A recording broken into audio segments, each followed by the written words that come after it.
that's the biggest truth that's been hidden from all of us, is the fact that we are all multidimensional beings and we are existing and operating in many dimensions all at the same time. And yet, if you've been brought up, I'm going to use that terminology again, brought up, programmed, conditioned to be aware of only one dimension, which is what people often, but not always, call third dimensional existence. If that's all that you are aware of, if that's what you've been conditioned to accept, there's nothing except that. And of course, multidimensional existence is complete nonsense, and it's like people are barking, don't know what they're talking about, crazy. Perhaps one of the most fascinating things about our third dimension is it tends to produce within us very fixed views of things. So the more that you immerse yourself purely in the third dimension, the more likely it is you're going to have very fixed belief systems about how the way things operate. And as soon as you start to explore beyond that, then you start to become aware that those fixed belief systems are they're just a construct. They're something that you created in order to experience all these limitations, that you could pull your band back, so you could go flying off into degrees of freedom that possibly the other races will look at us and think, well, we always knew that they spent so much time with so much limitation that they were going to do amazing things, but we didn't know they were going to be that amazing.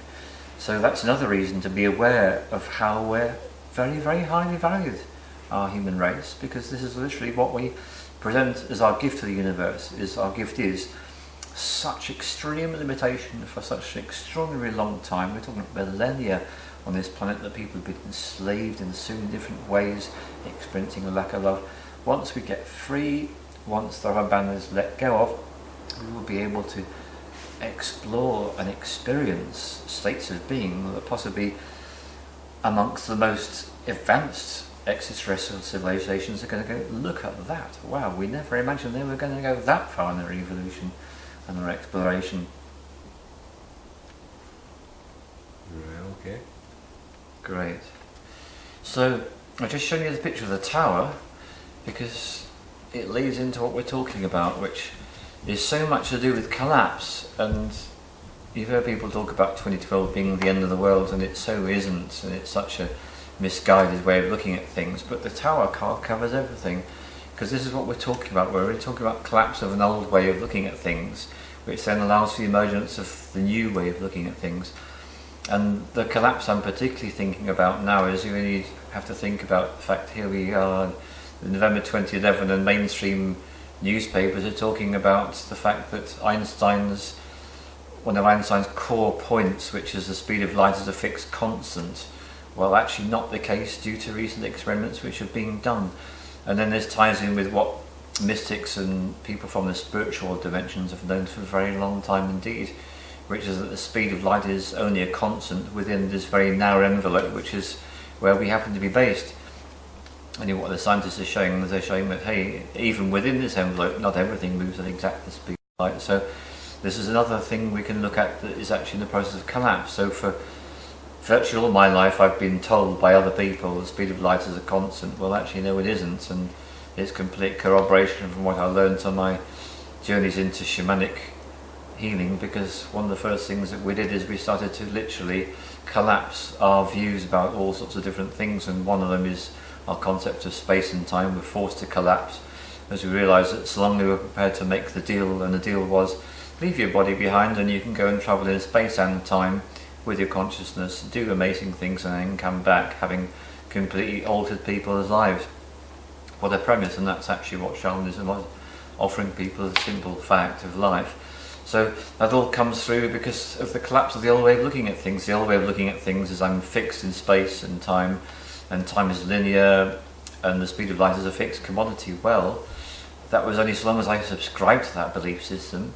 Only here we are now in 2011, it's like even if we subscribe to the old belief system, we find our mainstream newspapers are telling us, well, actually, sorry guys, no, not anymore, actually it doesn't really hold.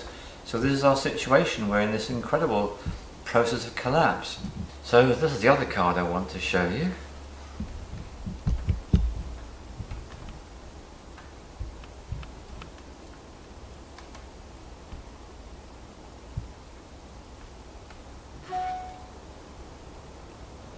Okay.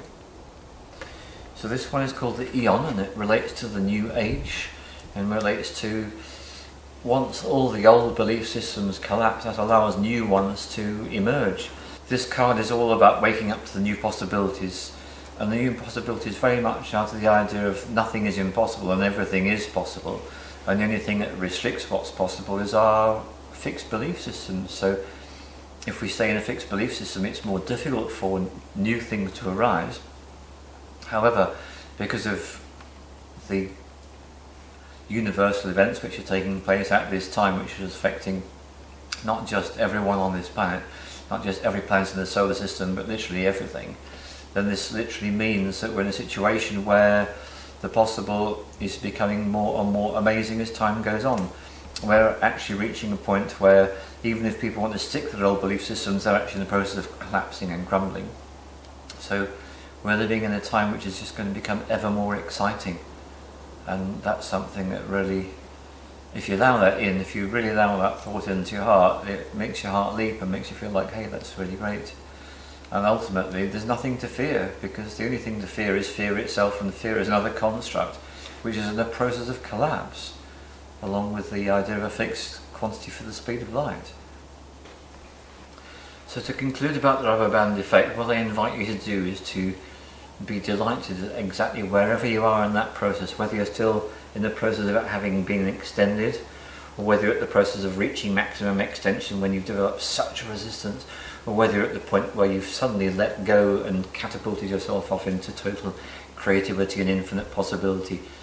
Wherever you are on that process, the one thing I invite you to do is to feel gratitude. Just give thanks that this is your journey, and it's so unique and so special, and that's why you were chosen to exist on this planet.